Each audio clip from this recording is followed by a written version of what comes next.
Hey, it's Ron Johnson, and this is the Ron Johnson Show on Locked On Sports Minnesota. On today's show, we got former Ravens wide receiver Javen Hunter. He was in my draft class, also former Notre Dame grad, so we got to talk to him. But he's, more importantly, he's the dad of NBA All-Star rising rookie Jaden Ivey, played at Purdue. So we'll talk to Javen Hunter coming up in the Hang on Ron Johnson segment.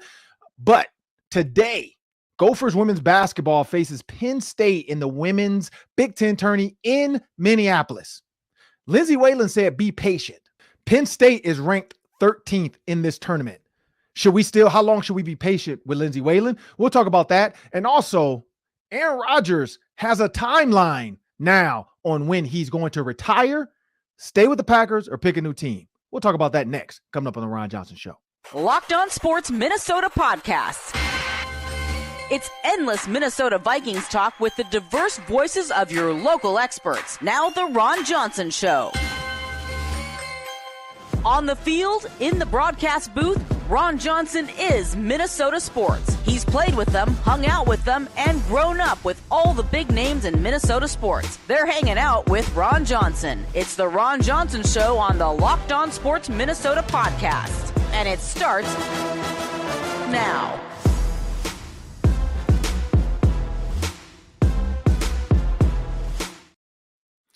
Hey, I'm Ron Johnson, and this is the Ron Johnson Show on Locked On Sports Minnesota. We got to talk about the women's Big Ten tournament. It's in Minneapolis. So Minnesota is quote unquote the home team hosting the tournament, but they're ranked 12th. They got the 12th seed. What does that mean for Lindsay Whalen and her team? And also Aaron Rodgers was supposed to stay in his little cave for 4 days. He only lasted like a day and a half, which I am all for because I don't know how long I can last in the dark like that. But he put a timeline on his retirement or picking a new team or staying with the Packers. We'll talk about that.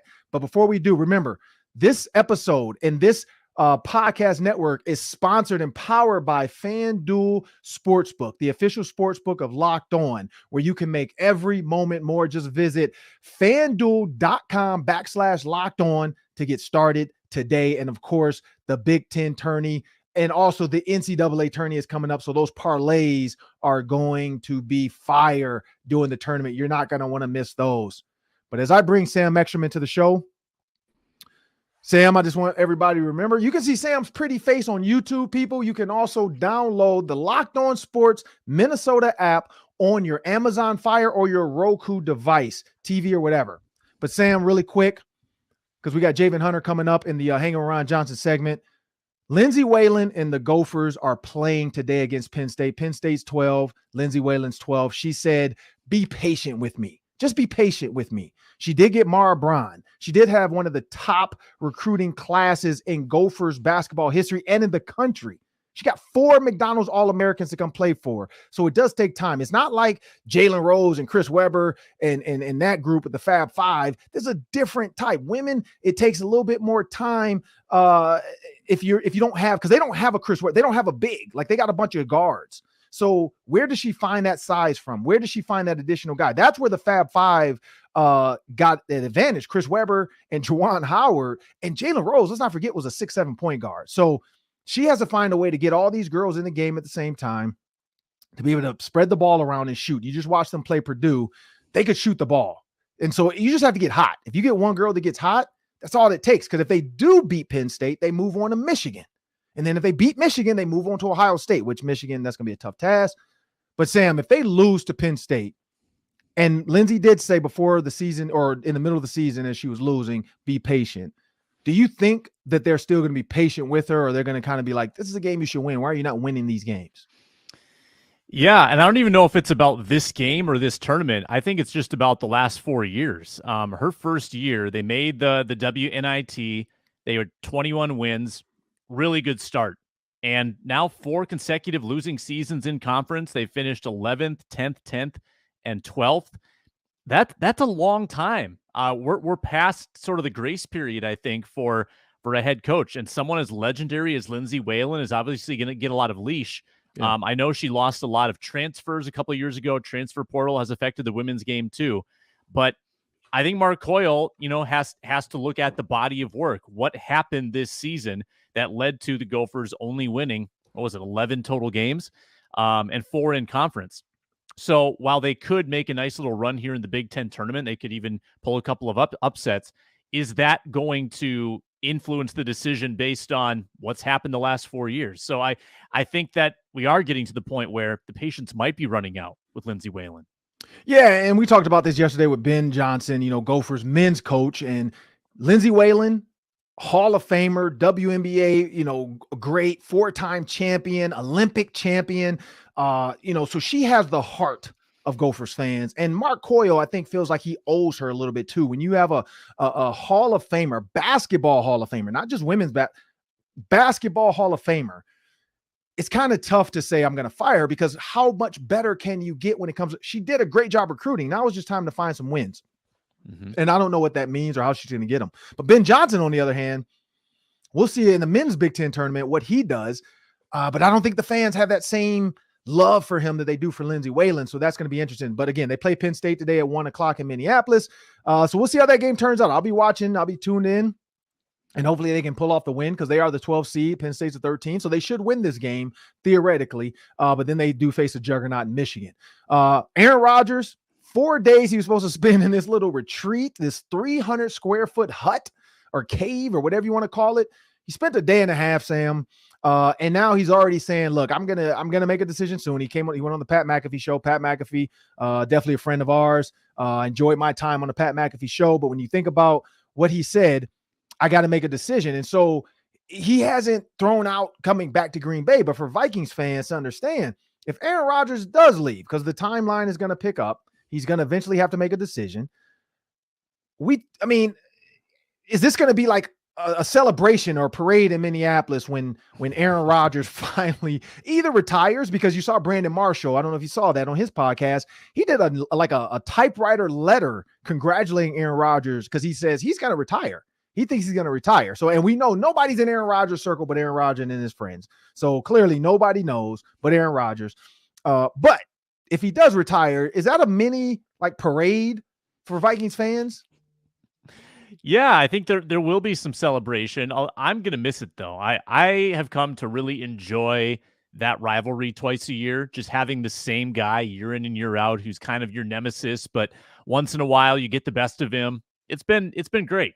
I've enjoyed the last 15 years against Rodgers, so I'm not going to be celebrating necessarily. I think that Vikings fans, though, will see his departure and say, all right, NFC North is ours. We are the defending champs, and we're going to be the champs now for the foreseeable future.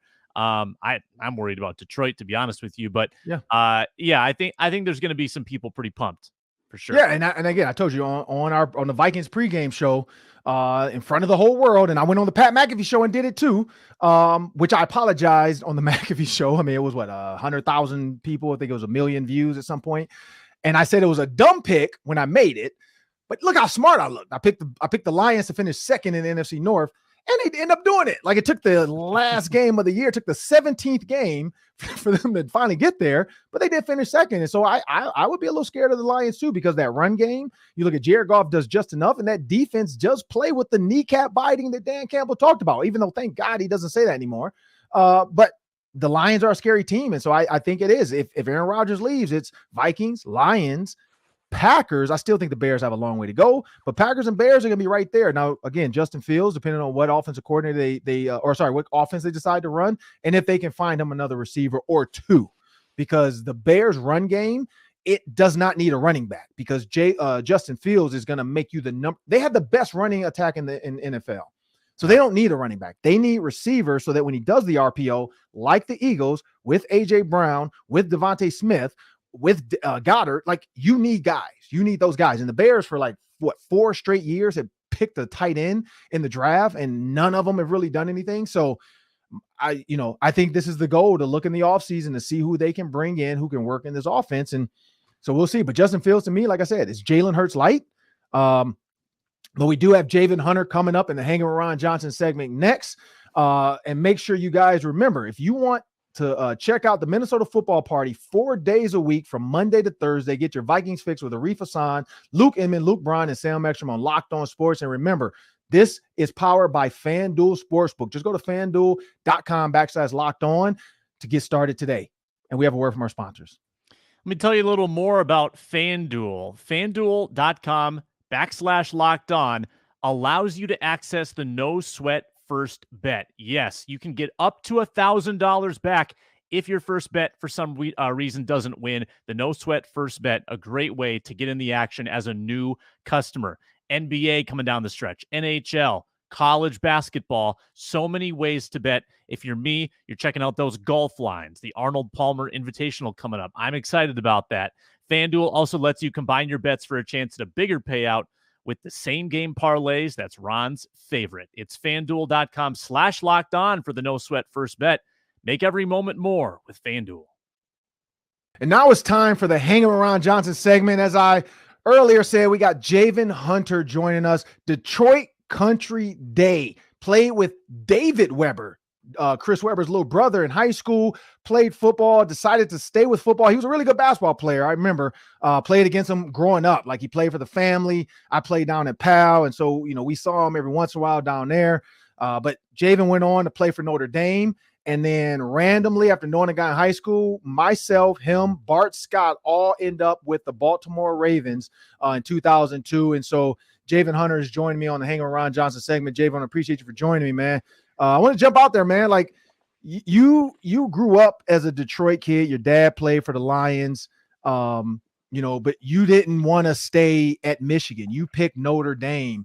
You didn't want to go to Michigan State. Why did you pick Notre Dame over being an in-state recruit? Wow, man, I haven't gotten asked that question in a long time, man. But yeah, man, honestly, obviously I was All-American in football. I had probably over 50 offers my senior year, and so with that being said, I tried to narrow it down to 5 schools. I can't even remember the 5 schools. I just know that, North Carolina and Notre Dame were my top 2 at the end. North Carolina had a great season, had Dre Bly and those guys. Jeff Saturday was on that team in '97. So I narrowed it down to those 2 schools. And so, my recruiter at Notre Dame was Urban Meyer. And so Urban Meyer called me the first day that you could call, high school athletes. He called me at 12:01. So he showed me, his interest in me. And, that at that time, the Notre Dame offense was slow. It was slow when I was there also, unfortunately. But, they were looking for, speedy receivers like myself. And so I thought Urban did a great job recruiting me at that time, made me feel like they were going to pass the ball. And, we kind of get back to, the Rocket Ismail days. And, and also at that time, David Terrell committed right before me. So I said, okay. I said, because David and I think we were and Marquise Walker were the top 3 receivers in that class. And so, I thought we were going to have something special. So I kind of spurned, Michigan and chose Notre Dame. Yeah, and you could have picked basketball too, because you were a really good basketball player in high school, played on some really good Country Day teams. The Country Day lineage, you look at Shane Battier, you got Chris Webber, you had David Weber. Why did you pick football over basketball? Honestly, it was a tough decision, man. But, after having been more strongly recruited in football, I made a decision to stick to football. Being a 6-foot guy, it's kind of tough to make some noise, in basketball, competing against, guys that's 6'5" and up. And so it's a short list of guys that was able to make noise at that size, man. So, just trying to find the best path to the next level, not college, but the NBA or NFL.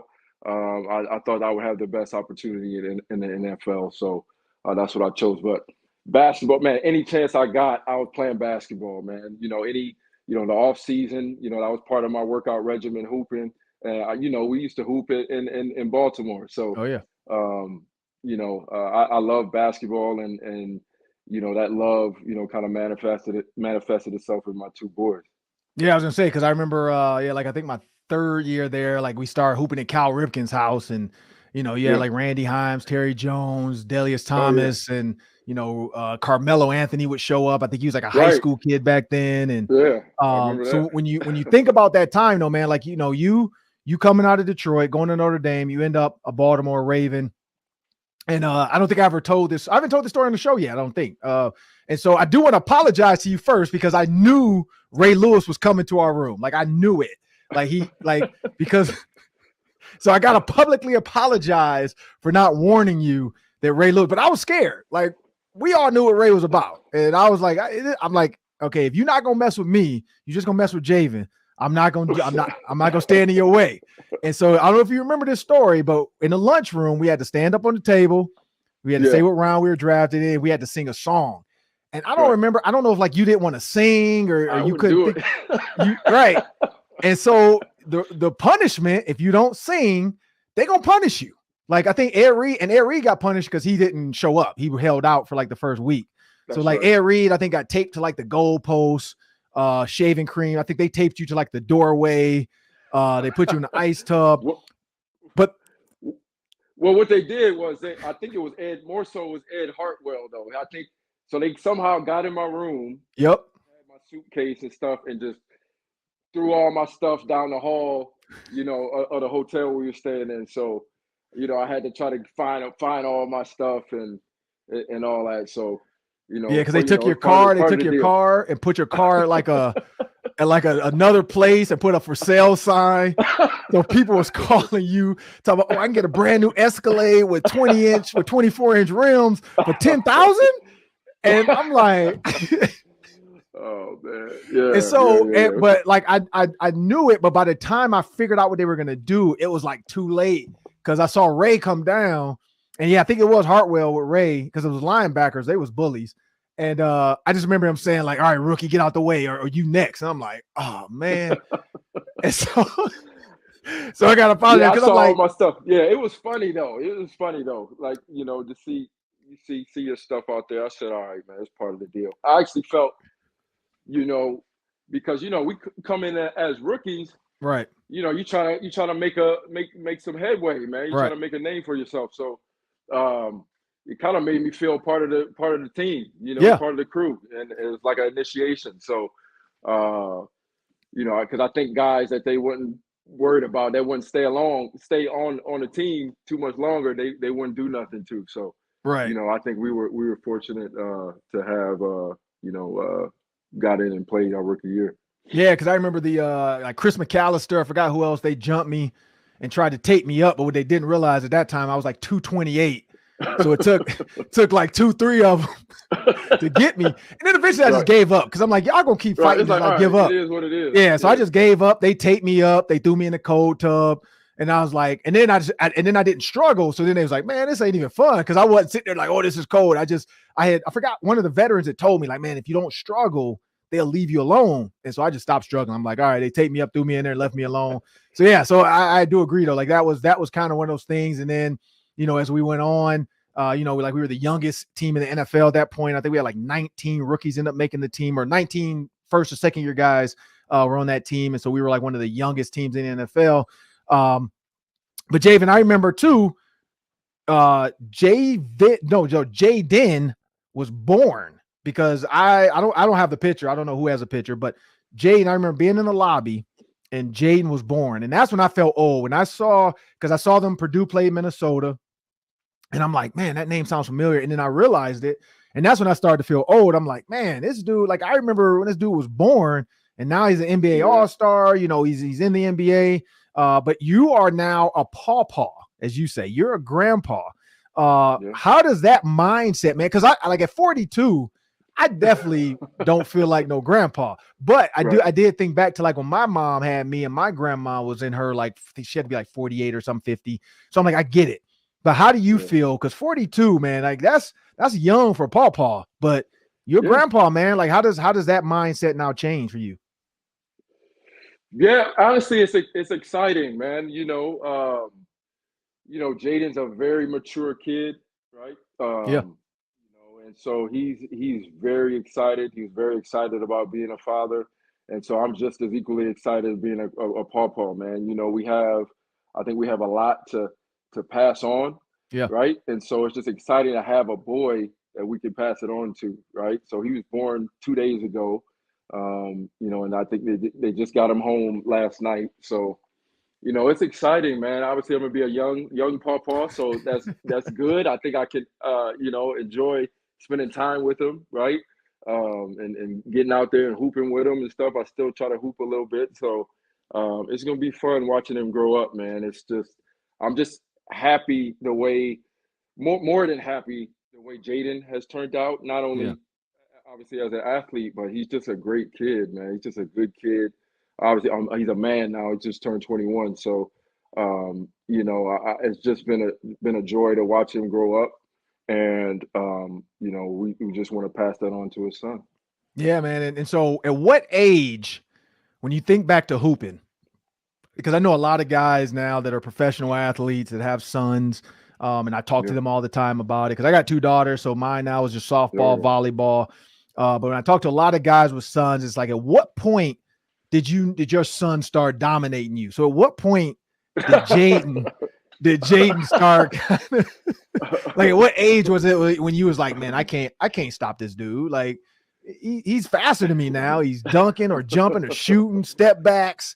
Like, at what point did you start to realize that? Well, you can ask him. At no point has he dominated me. At no point.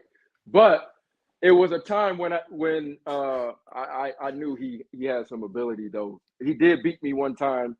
He was just shooting. He wouldn't post me up. I would try to post him up because he didn't have his strength yet.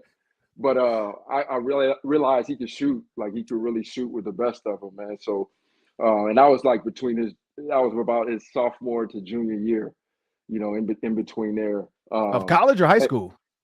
High school. Okay. High school. Yeah, high school. I think he was 14. So I really saw he was developing. He was getting tall, and Jaden had to grow into his athleticism, man. He used to have his really big feet as a kid, right? So he had to kind of grow into his body. So it was almost like he was learning his ability in high school. So he's kind of a late bloomer. So, in between that sophomore and junior year, I said, this kid he's gonna be nice, man. He's starting to realize his ability, his confidence is growing, and then you just saw him take off, man. After his junior year, and then all the way up into when he got to Purdue. So you're telling me right now, though, at this point, 42 versus 21. I'm gonna still try to body him, man. I'm still trying to, elbow him, man. He's still. So he hasn't. But say he hasn't dunked on you yet, then. Heck no, hell no. I won't let that happen. And so, looking at Notre Dame, his mother, Nael, because I remember when she was playing with the Mystics. Now she just won the whatever ACC, I think. So they just won their conference tournament. But because a lot of people, and I think both of you could hoop. She could hoop, you could hoop. A lot of people always just assume, oh, mom hooped, dad football, so he got hooping from mom. But, right. You played as well. But when you look at that, 2 parents heavily into sports, one still coaching basketball every single day, how much has that been in kind of pouring into Jaden? Yeah, honestly, it was a blessing.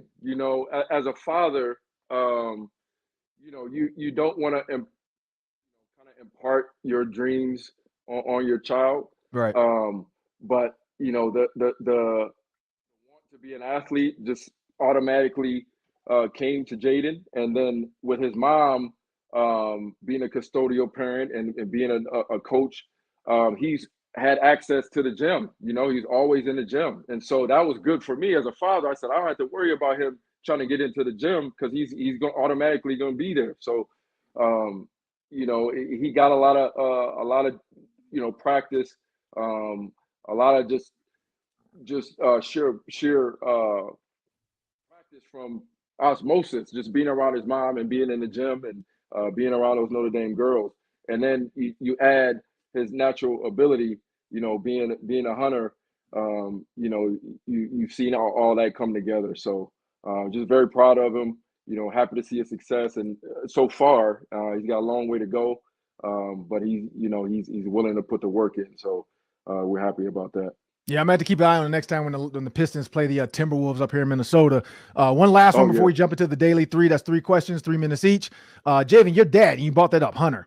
And again, I knew my dad called him Zipper because I think he had like a neck surgery or something.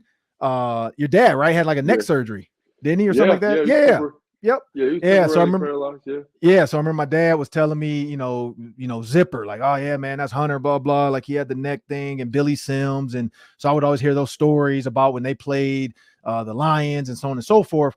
But, you know, having a dad in sports, like I know exactly what that's like. But from your perspective, man, like how was that? Like what is something now that you look back on at your dad? Because I know personally, like I just had Mel Blount on here.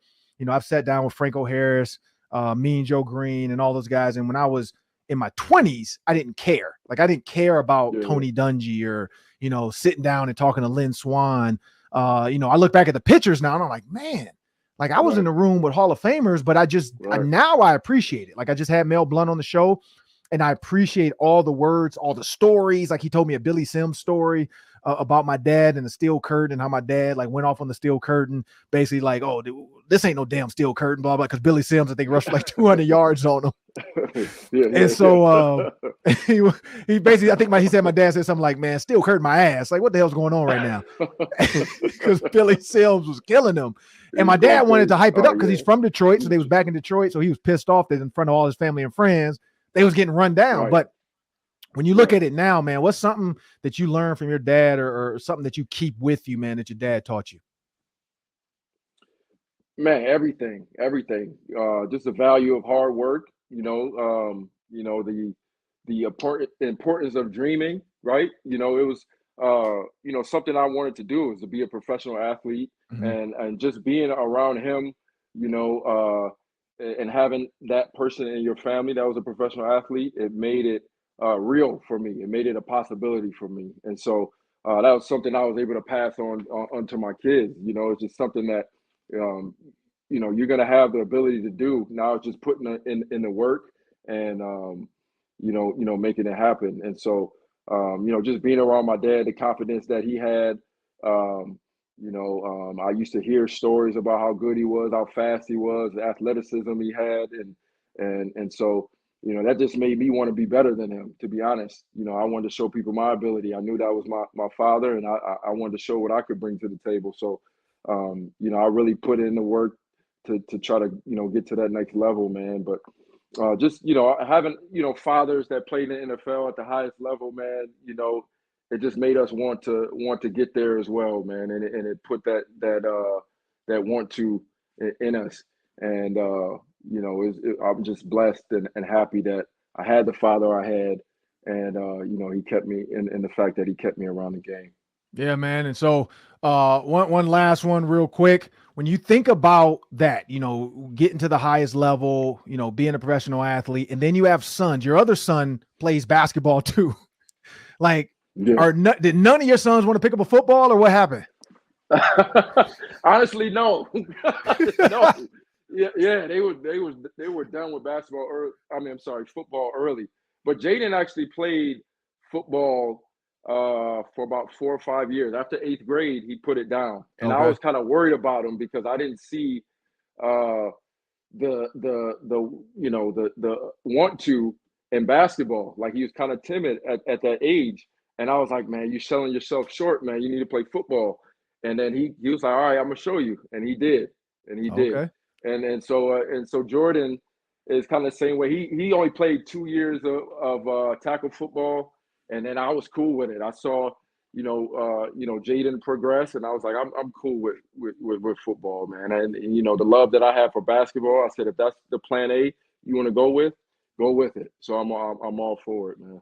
Yeah, man. And I've seen Jordan's little highlights and stuff. And so, he has an older brother now in the NBA. So he has a lot he can pull for you. You over here like LeVar Ball, man. You might as well just create you a little, like a clothing company or something, man. You gotta LeVar Ball that thing. Just start showing up or like T Morant. Just don't end up in a fight. Don't end up in a fight against Shannon Sharp like T Morant. Like, don't be that dad, I just met T, man. He's a cool guy, man. I think, I just met him at the All-Star game. So, we kind of try to develop a relationship. Jai and Jaden already have a relationship, so he's a cool guy, man. I know, that stuff was just something that happened, man. Oh yeah, he didn't even want to be involved. He just wanted to be over right. there.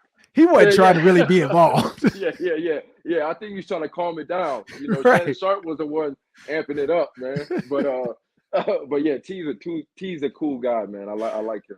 Yeah, that's when it happened. I said it. I was like, T. Morant really didn't want to fight nobody. He just wanted to be over there, maybe calm it down, just be in the scene. Like, what's going on? What's happening over here? Like, he made it worse because Shannon think everybody trying to fight him. So, yeah, man. But everybody was coming at him. Yeah. I was like, I told me I was turning on the TV one day and see Javen Hunter courtside about to get into it with somebody. Like, come on, man. Nah, I'm low key. You know me.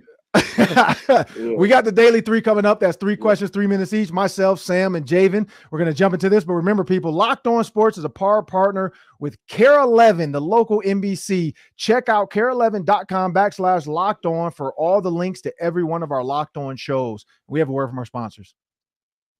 Thanks, Ron. A quick word from Built Bar. You can get Built Bars in a number of different ways now, not only online at Built.com, promo code LOCKEDON15, but you can go to the pharmacy section of Walmart or Sam's Club and pick up a box.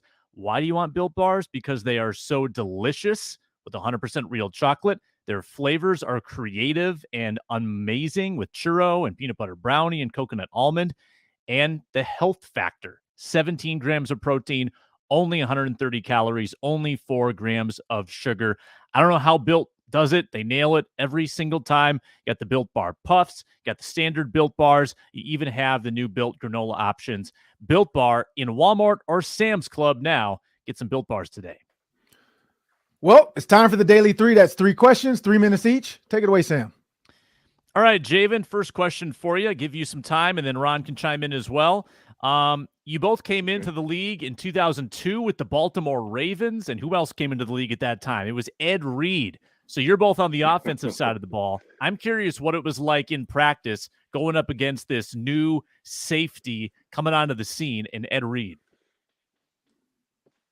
Man, I loved it. I loved it. Anytime I could go against Ed Reed and also Chris McAllister, I was pulling out my best stuff, man. I was going at him. That was my time to shine, man. And I knew Ed couldn't check me. I knew he couldn't do nothing with me. So I was coming at him. But and Ron too, I think. But yeah, to see the progression of Ed and the way his career went, it was amazing, man. I mean, I honestly, I don't think anybody can predict the career that Ed had. I mean, he's one of the best safeties of all time. So, we came in, we were young guys, trying to make a name for ourselves.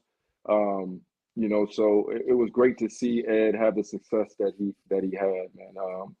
But I can't say I saw that coming. Yeah, I'd say for me, I don't think I went against Ed much until maybe my 3rd year when I moved to kind of did like the tight end and receiver role. Ended up going to the Bears and just playing tight end. So that's kind of when I started to see Ed Reed more, when I was in the box. Having to block him was probably the toughest because there's a slot receiver at, by that time, I think I was like 230. And so having to try to block him, it made me better because, like, again, when I went to the Bears, blocking became easy because I'm like, nobody's moving as fluid as Ed Reed. Nobody guesses the snap count as well as Ed Reed. And in practice, I mean, and Javen remembers this, our defense led our team. So our defense dictated practice. So if the defense was having a bad practice, we were going to have to keep going. Like, so it was one of those, like certain teams, whatever the head coach really, or whatever leads the team, that's got to have the best ending. And it was always about the defense. And so for me, one-on-ones, it was Gary Baxter and Chris McAllister, but definitely in like special teams. But I think I learned a ton from Ed Reed's special teams. That ball behind me, I wouldn't have had 2 scoops without Ed Reed blocking the punt, and people send me videos now all the time of special teams, like celebrations or whatever. And I'm always somewhere right around there with Ed Reed because we were the 2 end guys coming off the edge trying to get to the punt. And then I realized, I'm like, man, instead of me trying to block it, I'm going to just wait. Because I think Ed blocked in my 2 years, I think he blocked probably 8 punts.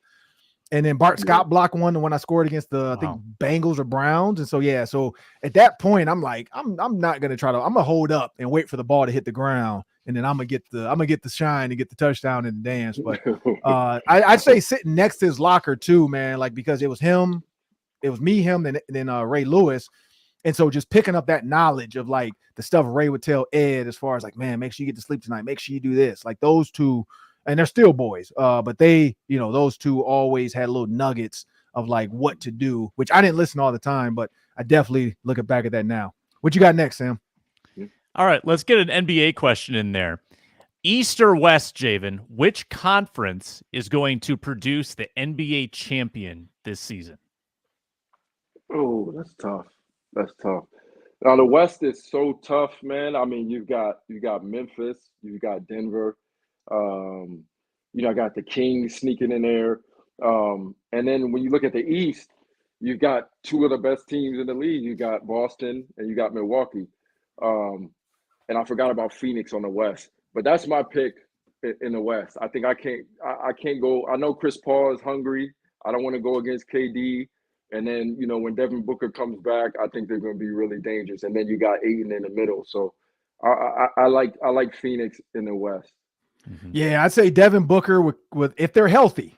Devin Booker with Kevin Durant, Chris Paul, DeAndre Ayton. That reminds me of the Wizards, like that, or I'm sorry, the Warriors. That reminds me of that Warriors team with Ayton can get you the rebounds, he can do the dirty work, he can get the lobs from Chris Paul. They can't combine the lane they can't come down in the lane too much because you're going to have Booker and Kevin Durant on either side of you if you're Chris Paul. Exactly. So you got to honor both shooters, both scorers. And so if it's somebody from the West, I think it's going to be the Suns, but it's hard to go against Giannis right now. When you watch him play, once he gets ahead of steam, like nobody can stop him.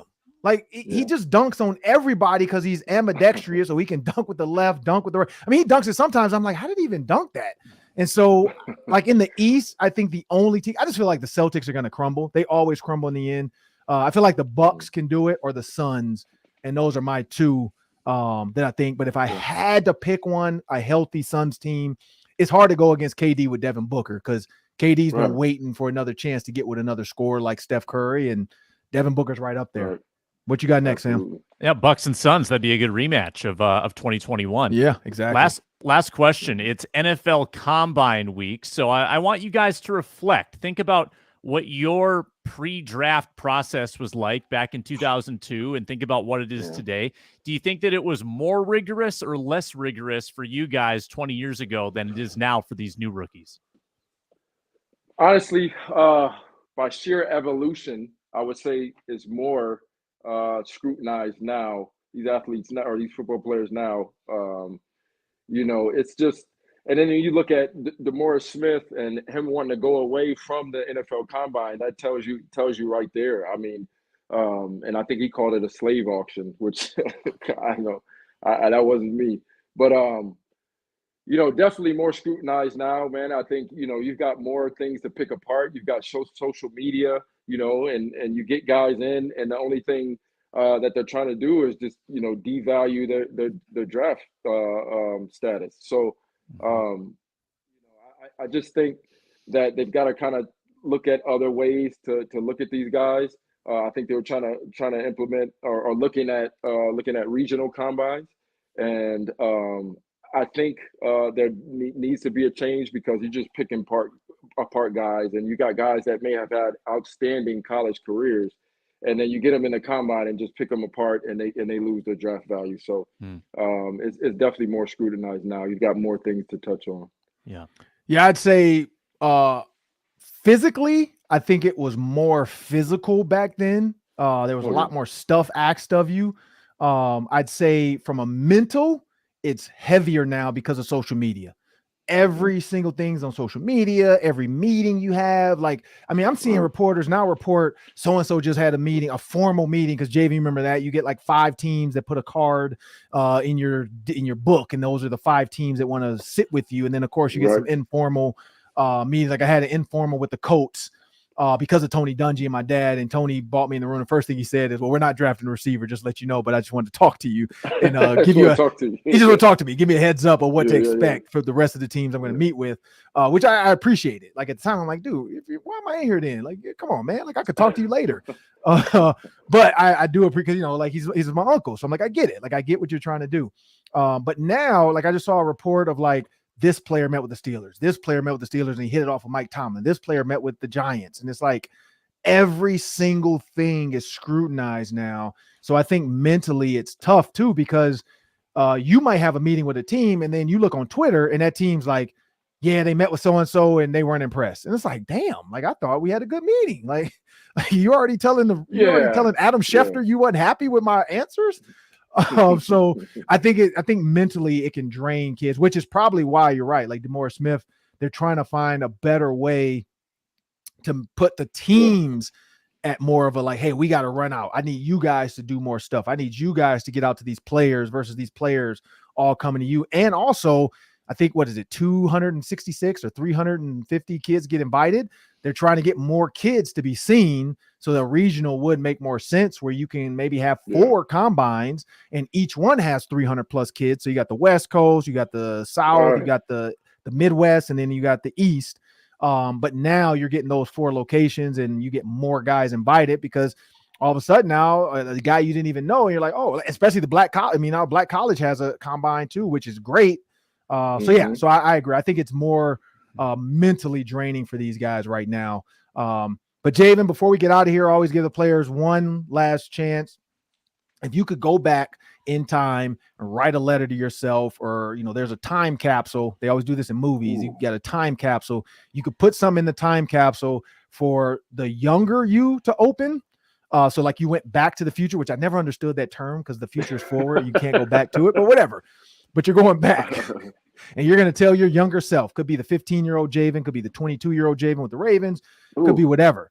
You're going to give yourself a piece of advice to help you out in your, life right now. What would you go back and tell yourself? I would say focus on plan A.